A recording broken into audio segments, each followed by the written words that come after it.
तो सबसे पहला पॉइंट है कि 1678 में हाइजन ने ये प्रपोज किया था, ये थ्योरी पेश की थी या उसने ये कंसेप्ट पेश किया था कि जो लाइट है उसकी वेव नेचर है। और उसके बाद 1801 में इस चीज़ को प्रूव कर दिया था यंग ने, जो कि यंग डबल स्लिट एक्सपेरिमेंट के नाम से बड़ा फेमस एक्सपेरिमेंट है। तो उस एक्सपेरिमेंट के थ्रू यंग ने ये प्रूव किया कि लाइट जो है वो वाकई वेव नेचर रखती है। वेव फ्रंट क्या चीज़ है? Surface on which all the points have same phase of vibration, यानी ऐसी सरफेस जिसके ऊपर तमाम पॉइंट्स का जो फेज है वाइब्रेट करने का फेज वो सेम है, उसे हम कहते हैं वेव फ्रंट। जैसा कि ये एक सरफेस मैंने ड्रॉ किया है, इसके ऊपर डिफरेंट पॉइंट मैं ले लेता हूँ। Let me choose another colour. ये मैंने एक पॉइंट ले लिया, ये पॉइंट दूसरा ले लिया, ये तीसरा पॉइंट, ये चौथा पॉइंट और ये इस तरह पॉइंट। तो ये सारे के सारे पॉइंट्स जो हैं अगर इन सब का फेज ऑफ वाइब्रेशन सेम है तो इनको मिलाने से जो मेरी एक सरफेस बन रही है, ये सरफेस, इसको हम कहेंगे वेव फ्रंट है। और इस तरह एक वेव फ्रंट के बाद अगर आपने दूसरी वेव फ्रंट ड्रॉ करनी है तो उसका प्रोसीजर ये है कि ये जितने आपके पास पॉइंट्स हैं इनको आप पॉइंट सोर्स कंसिडर करें, ठीक है, यानी source of secondary wave front. यानी एक तो ये है कि यहाँ पे कोई सोर्स पड़ा हुआ था जिससे लाइट एमिट हो रही थी, ठीक है, जिससे हमारे पास ये एक वेव फ्रंट बनी। अब सेकेंडरी वेव फ्रंट बनाने के लिए, इससे नेक्स्ट वाली वेव फ्रंट बनाने के लिए आपको क्या करना होगा? ये जो वेव फ्रंट बन चुकी है इसके ऊपर आपको छोटे छोटे पॉइंट्स लेने होंगे और उन पॉइंट्स को आपने ये अज्यूम करना है कि these points are source of secondary wavelets, secondary wave front. यानी ये वाले जो पॉइंट्स हैं इन्हें आप अज्यूम करेंगे कि ये भी बतौर सोर्स काम करेंगे सेकेंडरी वेवलेट के। अब सेकेंडरी वेवलेट क्या चीज़ है? ये पहला जो पॉइंट है इससे हमारे पास ये वाली सेकेंडरी वेवलेट बनेगी, ये दूसरे पॉइंट से हमारे पास ये सेकेंडरी वेवलेट बनेगी, तीसरे पॉइंट से ये सेकेंडरी वेवलेट बनेगी, और चौथे पॉइंट से हमारे पास ये सेकेंडरी वेवलेट बनेगी, और पांचवें से हमारे पास ये सेकेंडरी वेवलेट बनेगी। तो ये सारी सेकेंडरी वेवलेट्स मैंने बनाई आपके सामने, जो छोटी छोटी आपको कर्व्स जो नजर आ रही हैं ये सेकेंडरी वेवलेट्स हैं। और इन सेकेंडरी वेवलेट्स को जब आप कंबाइन करेंगे, मिलाएंगे, तो आपके पास सेकेंडरी वेव फ्रंट बन जाएगी। जैसा कि अभी मैं इसको कंबाइन करने लगा हूँ,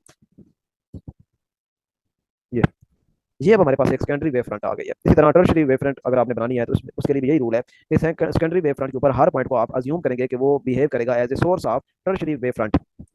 ये आप पॉइंट ले लेंगे यहाँ पे, ये मैं काफ़ी डिस्टेंस पे ले रहा हूँ ताकि आगे जो वेवलेट ड्रा करने आसान रहे। ये मैं वेवलेट ड्रा कर रहा हूँ। अब इन वेवलेट्स को जब आप कंबाइन करेंगे तो ये आपके पास एक थर्ड वेव फ्रंट बन गई, और ये सिलसिला आगे इसी तरह कंटिन्यू चलता रहता है। यानी एक वेव फ्रंट बनी, उस वेव फ्रंट के ऊपर आपने पॉइंट्स लेने हैं और उन पॉइंट्स को आपने अज्यूम करना है कि these points are source of next wavelet, ठीक है। और फिर आपने सारी की सारी जो वेवलेट्स बनानी है उन वेवलेट्स को कंबाइन करने से आपके पास एक वेव फ्रंट बनेगी, और फिर उस वेव फ्रंट के ऊपर फिर आपने सोर्स लेना है और उस सोर्स से फिर आप आगे आपने नेक्स्ट वेवलेट्स ड्रा करनी है, उन वेवलेट्स को ड्रा करने मिलाने से फिर आपको एक वेव फ्रंट मिलेगी, और ये सिलसिला ऐसे ही चलता रहता है। इसके अलावा एक और बात जो आपने याद रखनी है वो ये है कि एक वेव फ्रंट से लेकर अगले वेव फ्रंट तक का जो डिस्टेंस है, जो सेपरेशन है, वो वन वेवलेंथ होती है। इज इक्वल टू यहाँ से लेकर यहाँ तक का जो डिस्टेंस है, this is equal to one wavelength, और ये इक्वल डिस्टेंस होता है। इसके अलावा टाइप्स हमारे पास वेव फ्रंट्स की कितनी टाइप्स हैं? स्फेरिकल वेव फ्रंट्स हैं। अगर आपके पास जो सोर्स है वो आइसोट्रोपिक मीडियम है, यानी कि स्फेरिकल सोर्स है, तो उससे निकलने वाली जितनी भी वेव्स होंगी वो थ्री डायमेंशन में फैल जाएंगी, और इसलिए हम उससे निकलने वाली तमाम जो वेव फ्रंट्स होंगी उनको कहेंगे कि ये स्फेरिकल वेव फ्रंट्स हैं, और वो जो सोर्स होगा वो सोर्स होगा स्फेरिकल वेव फ्रंट का। सूरज जो है उसको आप समझेंगे कि वो स्फेरिकल सोर्स है, और उससे निकलने वाली जो वेव फ्रंट्स होती हैं वो स्फेरिकल वेव फ्रंट्स होती हैं। ये अलग बात है कि हम उनको प्लेन वेव फ्रंट डील करते हैं, वो कैसे करते हैं वो हम आगे देखते हैं। सिलेंड्रिकल वेव फ्रंट्स, जब आपके पास कोई लाइन सोर्स होगा इस तरह का, ये कोई लाइन सोर्स है, तो इससे निकलने वाली जो वेव फ्रंट्स होगी वो सिलेंड्रिकल शेप बनाएगी इस तरह। आप जब इन सबको मिला देंगे तो आपके पास एक सिलेंड्रिकल शेप बनेगी, और इसके जितने भी पॉइंट्स हैं वो सारे के सारे इक्वी डिस्टेंस है फ्रॉम दी लाइन सोर्स, इसलिए आप इसको एक्सिस भी कह सकते हैं। ये सिलेंडर का ये एक्सिस भी होता है, वरना हमारे पास इस केस में ये चूंकि लाइन सोर्स है तो लिहाजा जितने भी पॉइंट्स होंगे वो सारे के सारे इक्वी डिस्टेंस होंगे from the line source. Plane wave front क्या है? प्लेन वेव फ्रंट एक्चुअली जब सिलेंड्रिकल वेव फ्रंट और स्फेरिकल वेव फ्रंट को आप एक बड़े पैमाने पर देखते हैं, जैसा सूरज है, अब सूरज एक बहुत बड़ा स्फेरिकल सोर्स है, तो उससे निकलने वाली जो वेव फ्रंट्स है वो बेसिकली है तो स्फेरिकल, लेकिन ये वेव फ्रंट इतनी बड़ी है कि आप इनको कंसिडर कर सकते हैं प्लेन के, ठीक है। मैं इसके एग्जांपल ऐसे भी आपको समझा सकता हूँ कि अर्थ आपको पता है कि अर्थ जो है वो एलिप्टिकल है, या आप इसको जनरली कह सकते हैं कि ये स्फेरिकल है, लेकिन आपको दूर दूर तक ये इसमें आपको कहीं पे कर्वेचर नजर नहीं आएगा, कहीं पे भी आपको इसमें कर्व नजर नहीं आएगा, आप यही समझेंगे कि ये फ्लैट है, ठीक है, प्लेन आप इसे समझेंगे। तो हालांकि तो ये है तो स्फेरिकल या एलिप्टिकल, लेकिन इसके बावजूद ये इतना, इसका एरिया इतना ज्यादा है कि हम इसको ये कंसिडर कर सकते हैं कि इसका जो छोटा सा पैच हमें नजर आ रहा होता है वो क्या है? प्लेन है। बिल्कुल ऐसे ही जो स्फेरिकल वेव फ्रंट होती है, बड़े लार्जर सोर्स से एमिट होने वाली जो लाइट है उससे बनने वाली जो वेव फ्रंट्स हैं उनको आप अज्यूम कर सकते हैं कि वो प्लेन वेव फ्रंट्स हैं, क्योंकि उसका एरिया इतना ज्यादा होता है कि आप उसको वो आपको ऐसे ही फील होगी जैसे वो प्लेन वेव फ्रंट्स हैं। Colours on oil film form due to interference of light. अमूमन ऑयल के ऊपर आपको जो कलर नजर आते हैं वो क्यों नजर आते हैं? वो इंटरफेरेंस ऑफ लाइट की वजह से। प्रोमिनेंट इंटरफेरेंस अगर आपने देख ली तो उसके लिए कितनी कंडीशन आपके पास है? दो कंडीशन है। एक तो लाइट आपकी जो है वो मोनोक्रोमेटिक होनी चाहिए, यानी कि सिंगल कलर की लाइट होनी चाहिए, चाहे रेड कलर हो, चाहे ब्लू कलर है, चाहे ग्रीन कलर है, सिंगल कलर होना चाहिए, सिंगल वेवलेंथ होना चाहिए, सिंगल फ्रीक्वेंसी होनी चाहिए। ये सारी की सारी एक ही बात है। इसके अलावा जो सोर्स है जिसे लाइट बीम्स एमिट हो रही है वो कोहेरेंट होना चाहिए, यानी कि जो फेज डिफरेंस है वो कांस्टेंट होना चाहिए। डिफरेंट पॉइंट के दरमियान जो फेज डिफरेंस है वो कांस्टेंट रहना चाहिए। यंग डबल स्लिट एक्सपेरिमेंट ये वो एक्सपेरिमेंट है जिसकी बेस पे सबसे पहले ये प्रूव किया गया था कि लाइट क्या है, उसकी वेव नेचर है। तो ये एक्सपेरिमेंट जो है इसने क्या किया था, इंटरफेरेंस ऑफ लाइट जो है वो ऑब्जर्व की थी, और उसने देखा था कि कुछ पॉइंट्स पे जो है वो हमें मिल रहा है ब्राइट ब्राइट फ्रिंजेस मिल रही हैं, यानी यहाँ पे कंस्ट्रक्टिव इंटरफेरेंस हो रहा है। और कंस्ट्रक्टिव इंटरफेरेंस के लिए हमने ये देखा है कि पाथ डिफरेंस जो है वो क्या होना चाहिए, इंटीग्रल मल्टीपल ऑफ लैम्डा, यानी 1 लैम्डा 2 लैम्डा 3 लैम्डा 4 लैम्डा। और इसने देखा कि कुछ पॉइंट्स पे इंटरफेरेंस की वजह से डार्क फ्रिंजेस हमें मिल रही हैं, और डार्क फ्रिंजेस क्यों होती हैं, ड्यू टू डिस्ट्रक्टिव इंटरफेरेंस। और डिस्ट्रक्टिव इंटरफेरेंस के लिए जो पाथ डिफरेंस होता है वो odd integral multiple of lambda by 2 होता है, यानी 1 lambda by 2 3 lambda by 2 5 lambda by 2, यहाँ पे number odd odd number multiply हो रहा है लैम्डा बाई 2 के साथ। ये देखें जी, ये अरेंजमेंट थी यंग डबल स्लिट एक्सपेरिमेंट की। यहाँ पे दो आपके पास स्लिट्स हैं S1 और S2, और इन दोनों स्लिट के दरमियान जो सेपरेशन है वो D है, और इन स्लिट और सामने स्क्रीन पड़ी हुई है, ये स्क्रीन आपको नजर आ रही है। स्लिट और स्क्रीन के दरमियान जो डिस्टेंस है वो L है।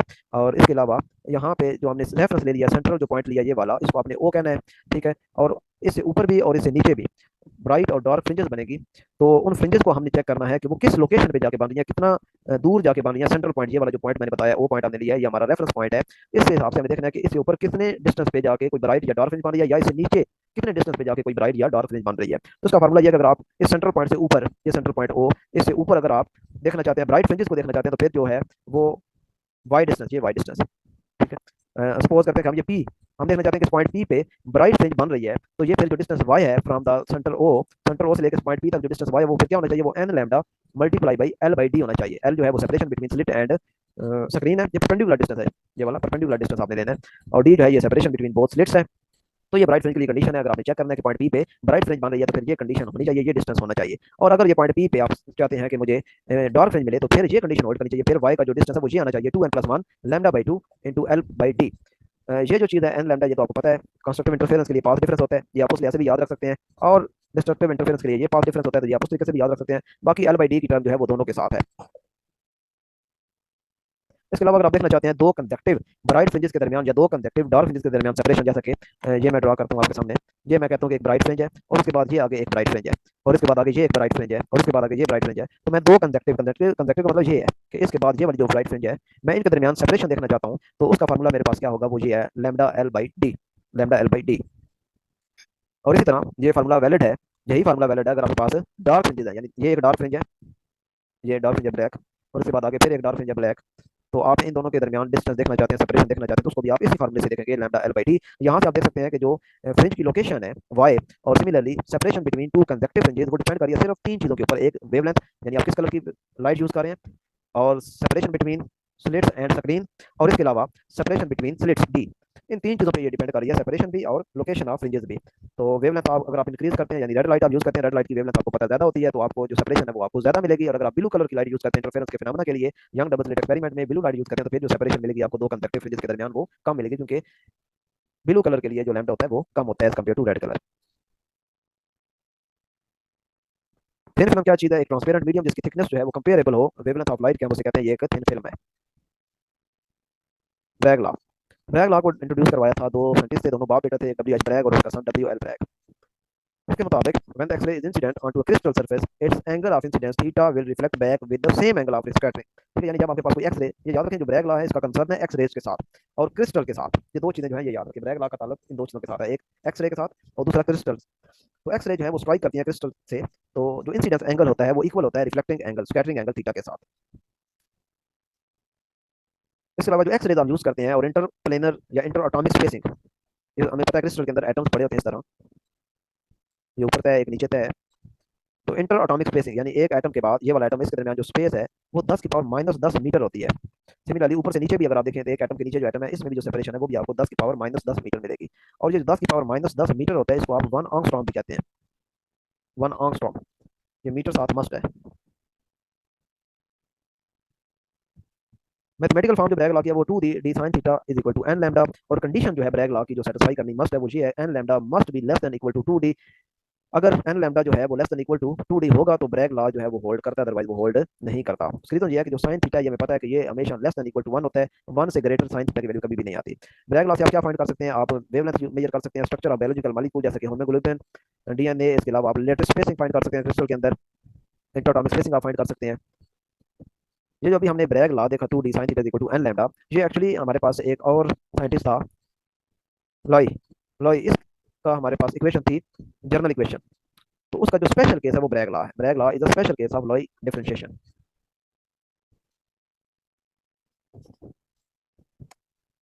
ब्रैग लॉ को अगर आपने रेसिप्रोकल लेटर्स के अंदर लिखना है तो फिर ये होगा जी स्क्वायर प्लस टू जी के इज इक्वल टू जीरो। इसके अलावा जी जो है ये आप दोनों साइडों से ले सकते हैं, यानी इधर पॉजिटिव जी और इधर इस साइड पे नेगेटिव जी। ये के जिस तरह हमने वेक्टर पढ़ा था, के वेक्टर, बिल्कुल इसी तरह रेसिप्रोकल लेटर्स के अंदर जो वेक्टर है वो जी होता है। तो इस साइड पे जी पॉजिटिव है और इस साइड पे जी नेगेटिव है।